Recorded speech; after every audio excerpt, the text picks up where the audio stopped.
Querido irmão, querida irmã, para esta segunda-feira da 12ª semana do tempo comum, nesse dia 26 de junho, temos como proposta de reflexão o texto de Mateus, capítulo 7, de 1 a 5.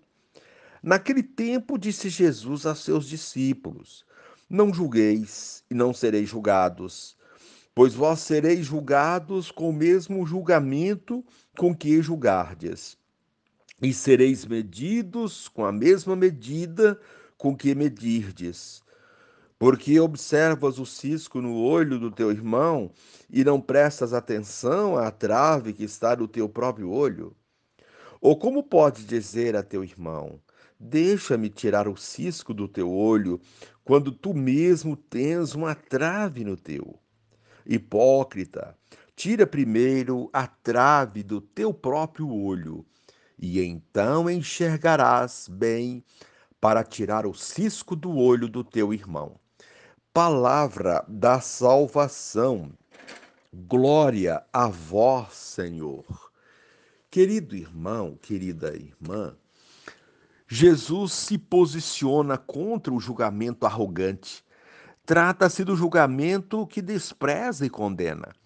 Emitir juízo sobre alguém é, no mínimo, imprudente. Primeiro, porque toda pessoa é um mistério. Não está em nosso poder conhecer-lhe o interior, o que pensa e o que sente. Segundo, porque mesmo que sejamos testemunhas oculares de suas atitudes, corremos o risco de interpretá-las erroneamente, não raro movidos por preconceito ou má-fé. Não fomos criados para condenar, e sim para amar. Eis porque Jesus nos deixa um recado sensato e mais que oportuno. Tire primeiro a trave de seu olho, e então você verá bem para tirar o cisco do olho de seu irmão. Tarefa para a vida inteira, já que corrigir os próprios defeitos não é fácil nem automático. Requer intenso e perseverante trabalho espiritual. Querido irmão, querida irmã, a convivência é o grande desafio de todos os tempos. A facilidade em julgar o próximo está presente em muitos espaços, deixando transparecer que não existe um compromisso com a verdade e muito menos respeito pela situação da outra pessoa. É muito mais fácil ver o cisco no olho do irmão do que ser honesto consigo mesmo e ver a trave no próprio olho. A humildade é o único caminho capaz de colocar todos no mesmo pé de igualdade. A fragilidade e os limites não estão somente nos outros. Talvez estejam em nós em maior proporção e não admitamos facilmente. Jesus é enfático em não aceitar que seus seguidores gastem seu precioso tempo em julgamentos. A missão do cristão é amar e não julgar. A proposta do dia, a missão cristã está fundamentada no amor. E encerrando este momento, rezemos juntos. Ó Jesus, como mestre, tua advertência vem nos ajudar a corrigir uma tendência bastante comum entre os seres humanos, a de ficar apontando e criticando os defeitos dos outros.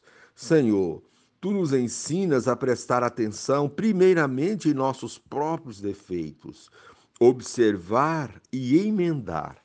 Amém.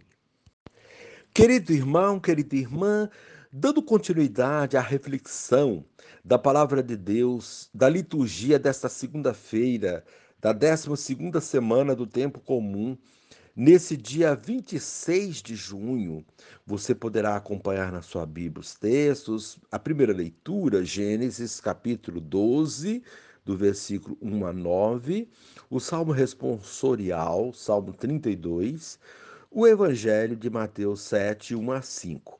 Uma vez que você já ouviu a proclamação do Evangelho com a reflexão, você agora vai acompanhar a leitura do livro do Gênesis e a continuação dessa reflexão aplicada à vida. Naqueles dias, o Senhor disse a Abrão: Sai da tua terra, da tua família e da casa do teu pai, e vai para a terra que eu te vou mostrar. Farei de ti um grande povo e te abençoarei. Engrandecerei o teu nome, de modo que ele se torne uma bênção. Abençoarei os que te abençoarem e amaldiçoarei a os que te amaldiçoarem. Em ti serão abençoadas todas as famílias da terra. E Abrão partiu como o Senhor lhe havia dito, e Ló foi com ele. Tinha Abrão 75 anos quando partiu de Harã. Ele levou consigo sua mulher Sarai, seu sobrinho Ló e todos os bens que possuíam, bem como todos os escravos que haviam adquirido em Harã. Partiram rumo à terra de Canaã e ali chegaram. Abrão atravessou o país até o santuário de Siquém, até o carvalho de Moré. Os cananeus estavam então naquela terra.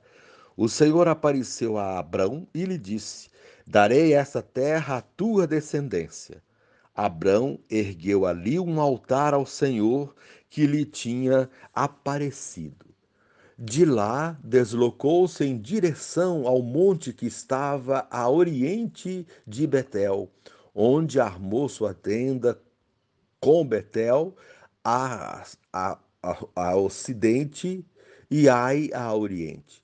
Ali construiu também um altar ao Senhor e invocou seu nome. Depois, de acampamento em acampamento, Abrão foi até o Negueb. Palavra do Senhor. Graças a Deus. Querido irmão, querida irmã, somos chamados neste dia a ouvir os apelos que Deus nos faz para podermos assim trilhar os seus caminhos.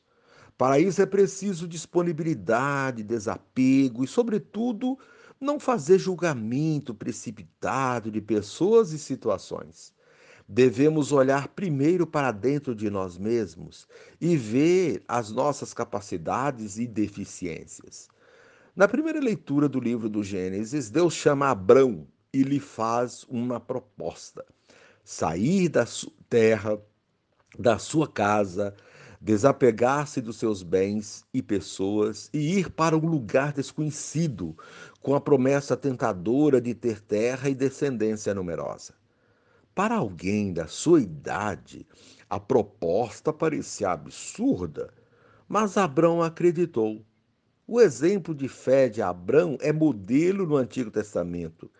Desse modo, ele é considerado o pai da fé. Abrão aceita a proposta e se lança ao desafio. Daqui aprendemos que, para os empreendimentos de nossa vida darem certo, é preciso crer, desapegar-se, lançar-se para as águas mais profundas. Sabemos que haverá obstáculos e dificuldades, mas para quem acredita na presença de Deus, nada é impossível. Abrão deu provas de fidelidade a Deus e da sua fé. E nós? Como anda nossa relação com Deus? Como anda a nossa fé? Temos coragem de nos desinstalar, de sair de nosso comodismo para irmos para a missão, ou ficamos fechados em nós mesmos, olhando apenas para o que os outros fazem, apontando seus defeitos e criticando-os? No Evangelho de hoje, Jesus nos convida ao olhar interior. Olhar interior é aquele olhar que faz uma varredura naquilo que realmente somos e constata as falhas e fraquezas que existem para corrigi-las, antes de sair por aí apontando falhas alheias. Se fizéssemos isso de vez em quando, não faríamos tantos julgamentos errôneos, não criticaríamos tanto as falhas alheias, nem apontaríamos somente os erros dos outros sem ver os nossos. Antes de tudo, veríamos primeiro os nossos erros e nos esforçaríamos para corrigi-los. Iríamos perceber que nossos erros talvez fossem muito maiores do que os erros que apontamos nas outras pessoas. Quem julga deve ser também julgado, diz Jesus, e julgado da mesma maneira que julga os outros. Antes de fazer quaisquer julgamentos, deveríamos perguntar primeiro: eu gostaria de ser julgado dessa maneira? Iria me sentir bem ao saber que outros falam de mim como falo dos outros? E diz Jesus: sereis medidos com a mesma medida com que medirdes. Não é uma ameaça, porque Deus é misericordioso e não paga com a mesma moeda, mas é a lei natural das coisas. Colhemos o que semeamos. Não se colhe trigo quando se semeia joio, embora o joio apareça no meio do trigo sem ser semeado. Fazer sempre o bem, sem julgar as fraquezas alheias, é sempre o melhor caminho, mesmo que encontremos atitudes que nos aborreçam. Perceber os erros dos outros e querer ajudá-los é diferente de fazer críticas destrutivas com o intuito de prejudicar as pessoas. Boa parte das críticas e julgamentos que fazemos não tem a finalidade de ajudar, mas é apenas para diminuir o outro para que nós cresçamos. Quem quer crescer e aparecer, diminuindo e anulando o outro, não merece credibilidade. O conselho de Jesus aos seus discípulos é que, antes de querer consertar as falhas alheias, é preciso consertar primeiro as próprias falhas, porque elas poderão ser bem maiores do que as falhas do irmão. É difícil tirar o cisco do olho do outro, tendo no próprio olho uma enorme trave. Quando agimos assim, somos hipócritas. A liturgia de hoje nos abre os olhos para as hipocrisias que existem no meio de nós. Quantos são os que querem que a igreja se lance para grandes missões, como Abrão, mas não conseguem se desvencilhar de pequenas coisas? Quantos de nós temos um belo discurso, mas fugimos na hora da prática? Vale a pena pensar sobre isso, olhando para dentro de nós, dos nossos atos e das nossas atitudes em relação a Deus e ao próximo. Deus continua a nos convocar para grandes mudanças, porém, devido às traves de nossos olhos e ouvidos, não enxergamos, não ouvimos. Ficamos cerrados no nosso pequeno mundo, achando que enxergamos o mundo todo. Querido irmão, querida irmã, que os textos de hoje nos levem a uma profunda revisão de vida e que saiamos dela melhor. Só assim estaremos aptos a melhorar o mundo e as atitudes do nosso próximo, porque nós melhoramos o que havia de errado em nós. E encerrando este momento, rezemos juntos. Pai, faz-me capaz de reconhecer meus próprios defeitos e limitações, para ser mais prudente em criticar meu próximo. Amém.